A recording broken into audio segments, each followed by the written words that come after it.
The Shamal wind arrives without a formal announcement.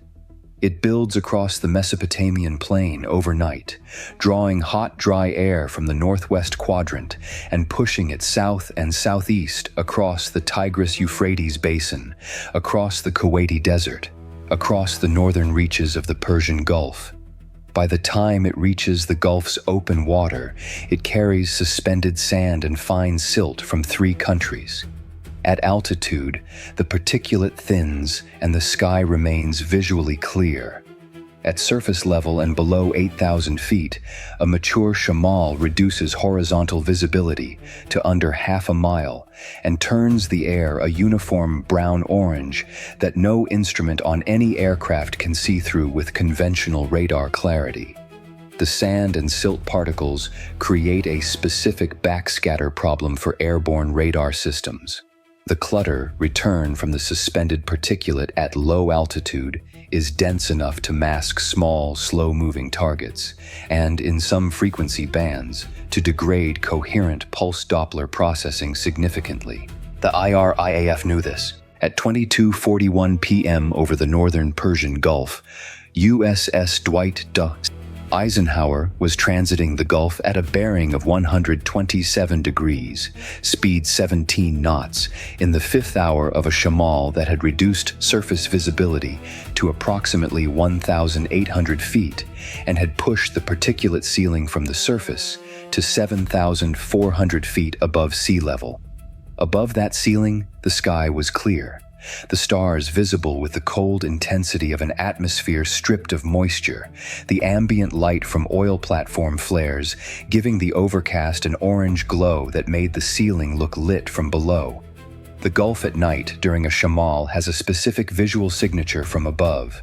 The surface layer glows where the platform flares illuminate the suspended particles, and everything below it is invisible, as if the water and the ships and the coastlines have been erased and replaced with a luminous orange wall. The E-2D Hawkeye working the northern sector at 22,000 feet detected the contacts at 22:41 p.m., bearing 024, climbing from Bandar Abbas airbase through the particulate ceiling at 7,800 feet. 2 contacts.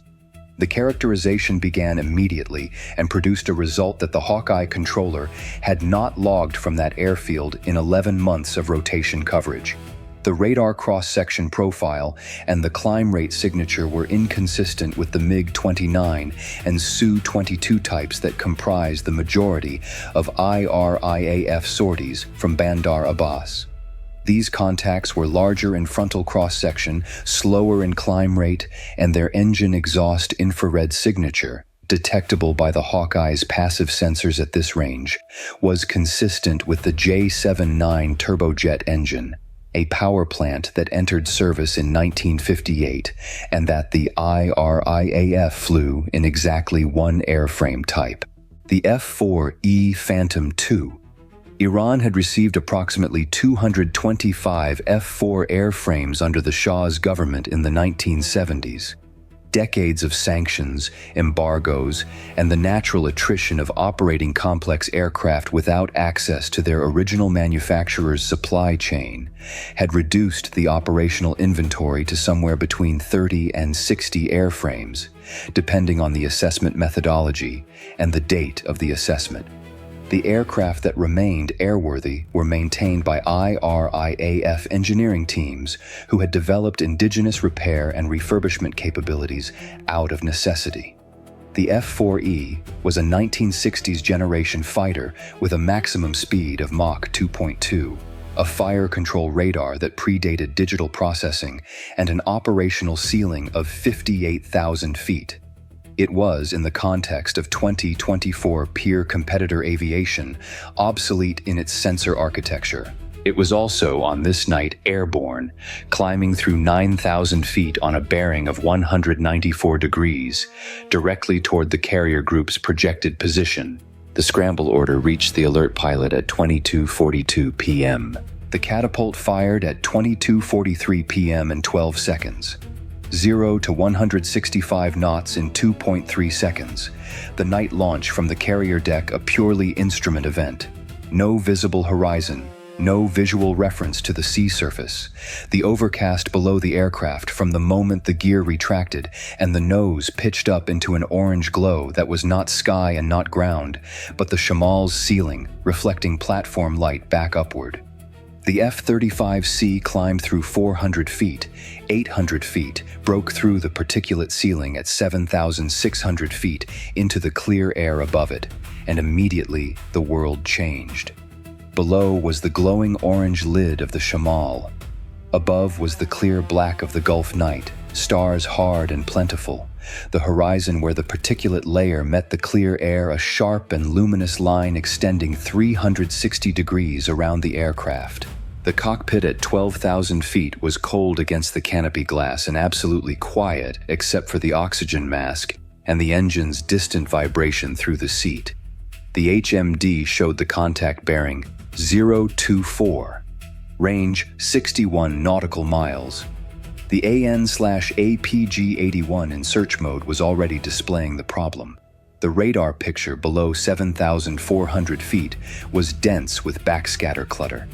The two contacts were at 9,200 feet, just above the Shamal ceiling, partially clear of the worst backscatter, but operating in the altitude band where the particulate density was transitional.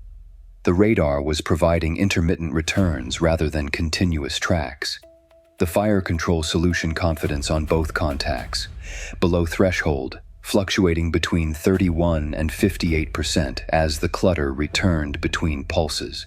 The Shamal was degrading the radar picture in a way that no mission brief had fully quantified because the specific particulate density of this Shamal, its altitude ceiling, its horizontal extent, its backscatter coefficient at the APG-81's operating frequency, was a real-time atmospheric variable, not a pre-planned parameter. The APG-81 in conventional mode was insufficient. The lead switched to an air-to-air mode that sacrificed range for clutter rejection, the high PRF pulse compression mode designed for look-down engagements against low-altitude targets in ground clutter environments. Not the mode for a BVR engagement at altitude. The mode for finding something in noise. The high PRF mode improved the track continuity on both contacts from intermittent to marginal, confidence climbing to 61 and 64%, still below the employment threshold, but sufficient for a continuous track that allowed intercept geometry to be maintained. Range to contacts, 54 nautical miles. Altitude, 9,600 feet, still climbing slowly. The contacts were not an afterburner. J-79 engines in military power at 9,600 feet produced an infrared signature detectable by the DAS system at this range. Two discrete heat sources, consistent with twin-engine aircraft, climbing at a rate inconsistent with any IRIAF high-performance type that would be pressing a high-speed intercept. The F-4E's climb rate at military power at this altitude was approximately 2,800 feet per minute. These contacts were climbing at approximately 1,600 feet per minute. Either the IRIAF pilots were deliberately maintaining a low-speed approach profile, or the J-79 engines were not delivering their rated output, a possibility that was operationally credible given the IRIAF's documented maintenance challenges with aged power plants. Either possibility had the same tactical implication. The contacts were approaching at a speed that gave the geometry more time. More time was the one resource the Shamal was not removing from the engagement. The first tactical question that the Hawkeye controller asked at 22:44 p.m. was the first tactical question the ROE required answering: were the contacts armed? An F-4E in ferry configuration carried no weapons. An F-4E in intercept configuration carried AIM-7 Sparrow semi-active radar missiles on its fuselage Sparrow bays and AIM-9 Sidewinder infrared missiles on its wing pylons. The AIM-7's guidance required continuous radar illumination from the launch aircraft, a fire control mode that the F-4E's AN/APG-120 or AN/APG-161 radar would produce at a frequency and power level detectable by the EW suite. The contacts were not radiating in any mode consistent with active fire control preparation. The contact's radar status. The Hawkeye had been monitoring the emission environment from Bandar Abbas since the contacts were detected climbing. Both contacts had activated their aircraft radars at 22:41 p.m. AN/APG 120 radar signatures, consistent with the F-4E's production radar variant, operating in air search mode. Both radars were active. Both radars were in search mode. Neither had transitioned to fire control track. The AN/APG 120 in search mode produced an emission that was the electromagnetic equivalent of a flashlight being swept across a dark room. It illuminated the airspace ahead of the contacts. It revealed what was in that airspace to the contact's crew, and it revealed the contact's position to anyone listening. It was not a weapons employment mode. It was a navigation and situational awareness mode. It was also, given the Shamal's impact on radar performance at low altitude, operationally understandable. The F-4E crews were using their radar to maintain orientation in an environment where ground-based navigation references were obscured by particulate. At 22:46 p.m., the DAS thermal imagery at 41 nautical miles produced the first STORS configuration assessment. The F-4 fuselage center line station. Thermal mass consistent with a loaded Sparrow bay. The inboard wing pylons. Thermal mass consistent with loaded stations. The outboard wing pylons. Thermal mass consistent with unloaded ferry stations. The assessment was not definitive at this range. The DAS thermal resolution at 41 nautical miles in transitional particulate layer atmospheric conditions was below the standard for high-confidence STORS discrimination. What the imagery showed was consistent with an Intercept-configured F-4E. It was also consistent with a partially loaded training sortie or a ferry flight with wing tanks on inboard stations. Armed, possibly. Configured for Intercept, possibly. The DAS picture at 41 nautical miles was not proof. It was a direction. At 22:47 p.m., the second contact, the Western F-4E, designated Contact 2, crossed over the particulate ceiling and climbed into the clear air above it. The DAS imaging quality on Contact 2 improved dramatically in the clear atmosphere. The STORS configuration resolved with confidence. AIM-9 Sidewinder shape profile on both inboard wing stations. Thermal mass consistent with seeker-equipped rounds. Fuselage centerline, elongated store, consistent with an AIM-7 Sparrow. Both missiles confirmed as infrared and semi-active radar homing types. Contact 2 was carrying live intercept ordnance. Contact 1 remained below the ceiling, its imaging quality still transitional. The Hawkeye controller requested a STORS assessment on Contact 1 from a different geometry. The lead maneuvered to a bearing that placed the DAS's forward left camera on Contact 1's starboard aspect. At 36 nautical miles, through the thinning upper edge of the particulate layer, the DAS resolved the STORS with sufficient confidence. Same configuration as Contact 2. Both contacts armed. AIM-7 and AIM-9 intercept load. The contacts were configured for an intercept engagement. They were approaching the carrier group's projected position at military power with their search radars active.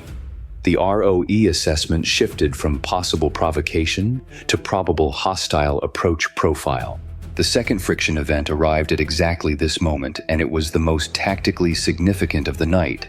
Contact 1's AN/APG 120 shifted from search mode to track mode, not fire control track. Single target track, the AN/APG 120's mode for building a precise navigation solution on a specific radar contact.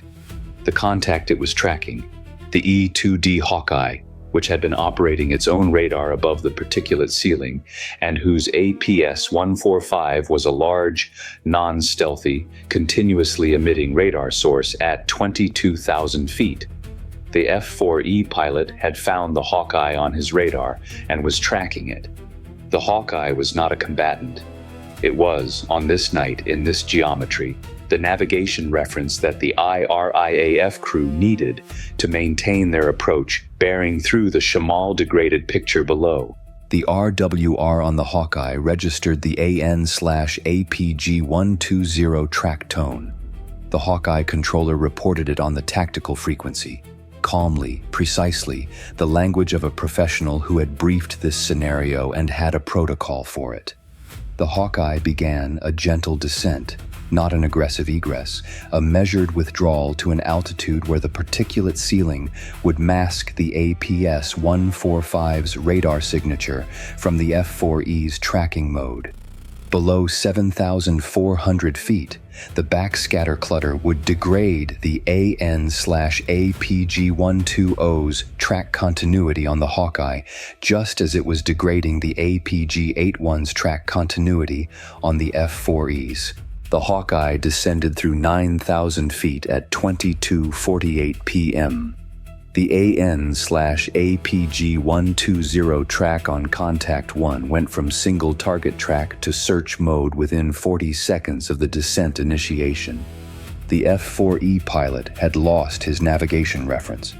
In a Shamal at night, at 9,200 feet, without the Hawkeye to track, the F-4E's orientation toward the carrier group's projected position depended on his own navigation system, a 1970s inertial navigation platform that accumulated drift error at a rate that, after 47 minutes of flight, had placed his indicated position approximately 8 nautical miles east of his actual position. That error was not yet decisive. It would become relevant to every subsequent geometry calculation.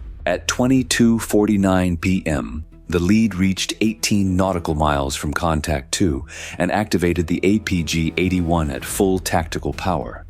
Not LPI. Full power, single target track, a fire control mode that produced a radar emission the AN/APG120's RWR would register at this range as a missile guidance radar, not unambiguously, because the APG-81's emission signature was not in the F-4E's 1970s threat library, but with enough energy density to be recognized as a tracking radar from an aircraft the IRIAF pilot could not locate on his own sensor picture. The RWR tone in the F-4E cockpit, whatever warning indicator its vintage avionics provided for a high-power radar track from an unidentified bearing, activated at 22:49 p.m. and 11 seconds. The F-4E pilot's response took 4 seconds. The AN/APG120 shifted from search mode back to single target track, this time not on the Hawkeye, but on the bearing of the APG-81 emission. The F-4E pilot was trying to find the aircraft that had just locked him. He could not. The APG-81's fire control track on Contact 2 was producing a return that the AN/APG-120's processing could not separate from the backscatter at the particulate ceiling's upper edge. The F-35C was at 18 nautical miles above the ceiling, presenting its lowest radar cross-section aspect to the tracking sweep. The AN/APG120's tracks was pointed in the correct general direction, but was not resolving a discrete return. The pilot was tracking a bearing, not an aircraft. The lead transmitted on guard at 22:49 p.m. and 31 seconds. IRIAF flight, IRIAF flight. You are being tracked by a U.S. Navy aircraft. You are approaching a U.S. Navy carrier group. You are armed and in intercept configuration. Reverse course immediately. This is your final advisory. The guard transmission was in English. The probability that both F-4E pilots understood spoken English was assessed as moderate. IRIAF pilot training had historically included English proficiency requirements, though the extent to which those requirements had been maintained under current conditions was uncertain. What was not uncertain was that the guard transmission simultaneously served as an English language warning and as a bearing marker. Any pilot who heard it on 121.5 MHz knew the transmitting aircraft was close. The response from Contact 2 came in 6 seconds, not a radio call. The AN/APG-120 in single-target track mode shifted to a broader scan, the pilot widening his search after the guard transmission had told him the threat bearing was close, but not resolving his precise tracking solution. The AIM-7 Sparrow on the fuselage station. Its guidance requirement was a continuous radar track on the target, held through the missile's flight. Without a resolved tracking solution on the F-35C, the AIM-7 could not be employed with confidence. Contact 2 banked left. Not a committed break. A 20-degree left bank that turned its nose 15 degrees south of the previous intercept bearing. The new heading took it away from the carrier group's projected position and back toward the Iranian coast. Contact 1, still 9,200 feet, still partially inside the particulate layer. Its navigation drifted 8 nautical miles east of its intended track. Registered the guard transmission at 22:49 p.m. and 42 seconds. Its AN/APG-120 shifted to a rapid search sweep that covered the entire forward hemisphere, the pilot trying to locate the transmitting aircraft by its radar return before committing to a response. The search found nothing. The F-35C was not in the AN/APG-120's resolution envelope at this geometry. Contact 1 turned south at 22:50 p.m. Less decisively than Contact 2, a shallower bank, a slower heading change, but south, away from the carrier group, back toward Iran.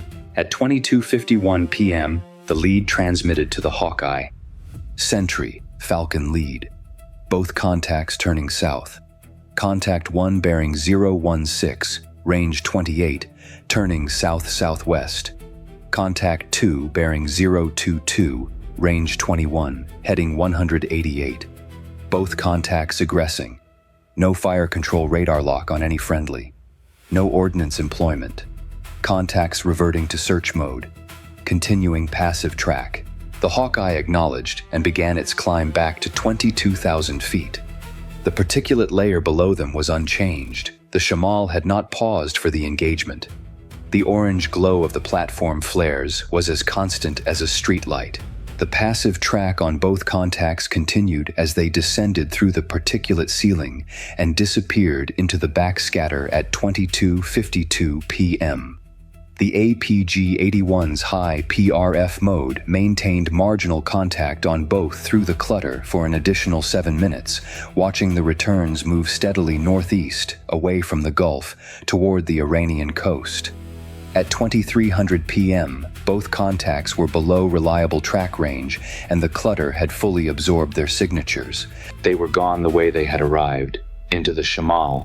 The debrief at 23:45 p.m. ran 93 minutes. The first finding was operational and concerned the APG-81's performance in the high PRF clutter rejection mode at the particulate densities present during the engagement. The mode had maintained marginal track continuity where the standard mode had provided intermittent returns. The performance data from the engagement, clutter, backscatter coefficients, particulate density estimates from the meteorological package, radar track continuity percentages at different altitudes and modes would go to the system's software development team for integration into future mode optimization updates.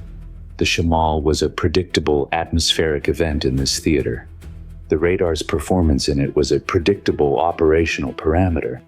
The mission planning model had not adequately represented either. The second finding concerned the DAS thermal stores discrimination at range. Contact 2's stores had been resolved at 36 nautical miles in clear air. Contact 1's stores had required a geometry maneuver to achieve the same confidence.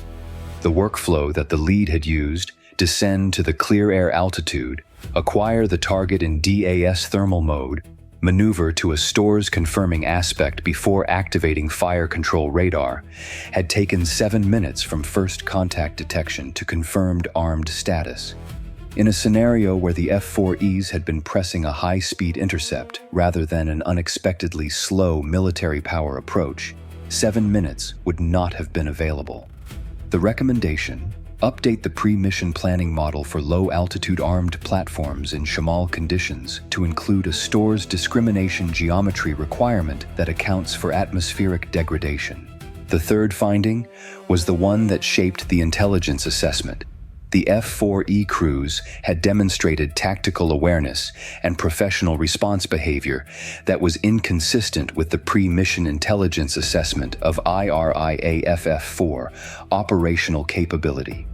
The use of the Hawkeye as a navigation reference during the Shamal, actively tracking the APS-145 to maintain bearing on the carrier group through a degraded radar environment, indicated a crew briefed on the geometry of U.S. carrier group air surveillance assets and prepared to exploit them for navigation in adverse conditions.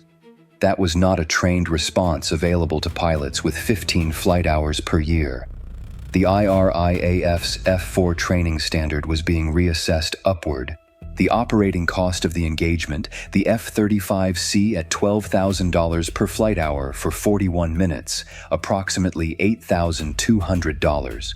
The Hawkeye's contribution to the engagement, including its deliberate descent to mask its radar signature, had been operationally decisive and had cost nothing in ordnance or mission capability.